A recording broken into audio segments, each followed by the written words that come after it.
ગુજરાતી ભાષામાં સે તાજા સમાચાર, દૈનિક અપડેટ્સ, હાલની ઘટનાઓ. હમણાં જ સબસ્ક્રાઇબ કરો અને નવા સમાચાર પામો. વાવથરામાં સ્થાનિક સ્વરાજ્યની ચૂંટણીનો ગરમાવો તેજ. ભાજપે દોડ ગામ અને મલુપર સીટ પર ઉમેદવારો કર્યા જાહેર.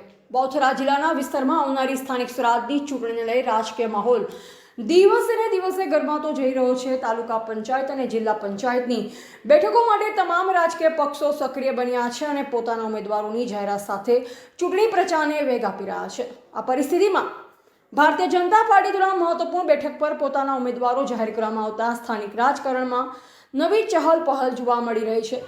ભાજપે સંગઠનના મજબૂત આધાર અને કાર્યકરોની એકતા સાથે ચૂંટણી મેદાનમાં ઉતરવાની તૈયારી કરી છે.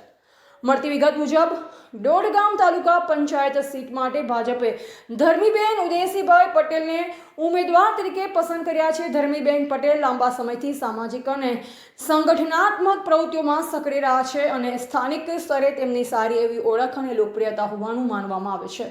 તેમની ઉમેદવારી જાહેર થતાં જ દોડગામ તેમજ આસપાસના વિસ્તારોમાં ભાજપના કાર્યકરોમાં ઉત્સાહનો માહોલ સર્જાયો છે. કાર્યકરો દ્વારા ઘરે ઘરે જઈ પ્રચાર શરૂ કરવાની તૈયારી હાથ ધરાઈ રહી છે. આ ઉપરાંત મલુપર જિલ્લા પંચાયત સીટ પર ભાજપે રત્નીબેન હરચંદભાઈ પટેલને ઉમેદવાર તરીકે મેદાનમાં ઉતાર્યા છે. રત્નીબેન પટેલનો સામાજિક ક્ષેત્રમાં સારો સંપર્ક અને પ્રભાવ હોવાનું સ્થાનિક લોકો માને છે. તેમના નામની જાહેરાત થતાં ભાજપના કાર્યકરોમાં નવી ઉર્જા જોવા મળી રહી છે અને પ્રચાર અભિયાનને વધુ ગતિ આપવામાં આવી રહી છે. વાવથરા વિસ્તારમાં ભાજપ દ્વારા બંને બેઠકો પર મજબૂત અને સ્થાનિક સ્તરે લોકપ્રિય ચહેરાઓને ઉમેદવાર બનાવવામાં આવતા ચૂંટણી વધુ રસપ્રદ બની છે. પક્ષના નેતાઓ દ્વારા વિકાસના મુદ્દાઓ, સરકારી યોજનાઓ અને સ્થાનિક પ્રશ્નોને ધ્યાનમાં રાખી મતદારો સુધી પહોંચવાનો પ્રયાસ કરવામાં આવી રહ્યો છે. આ તરફ અન્ય રાજકીય પક્ષો પણ પોતાના ઉમેદવારોને લઈ સક્રિય બન્યા છે, જે કારણે આવનારી ચૂંટણીમાં ત્રિકોણીય અથવા સીધી ટક્કર જોવા મળવાની શક્યતા વ્યક્ત થઈ રહી છે. મતદારોનું મૂળ કઈ દિશામાં વળે છે તે આવનારા દિવસોમાં સ્પષ્ટ થશે. ચૂંટણીના દિવસો નજીક આવતા પ્રચાર વધુ તેજ બનશે અને ગામડાઓથી લઈ શહેર સુધી રાજકીય ચર્ચાનો માહોલ વધુ ગરમાવો પકડશે. તમામ પક્ષો પોતપોતાના પક્ષમાં વધુમાં વધુ મત મેળવવા માટે તાકાત લગાવી રહ્યા છે. ત્યારે હવે અંતિમ નિર્ણય મતદારોના હાથમાં રહેશે. એવા રાણાભાઈ પરેગી, વાવથરા.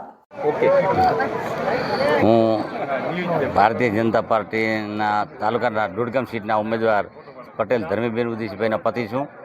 એમના મેળાવડા નિમિત્તે દોડગામ તાલુકા પંચાયત સીટ અને મુલુપુર જિલ્લા પંચાયતની સીટ માટે અમે એકત્ર થયા હતા અને અમે ભારતીય જનતા પાર્ટીમાં વર્ષોથી જોડાયેલા છીએ અને અમને વિશ્વાસ છે કે અમારા ગામના લોકો, અમારા 4 ગામ છે, નાગલા, જોડલા, સણધર અને દોડગામ, એ 4 ગામના લોકો અમને બંને ઉમેદવારને મુલુપુર સીટ, જિલ્લા પંચાયત અને દોડગામ તાલુકા પંચાયતની બંનેની જંગી બહુમતીથી વિજય બનાવશે એવો અમને વિશ્વાસ છે.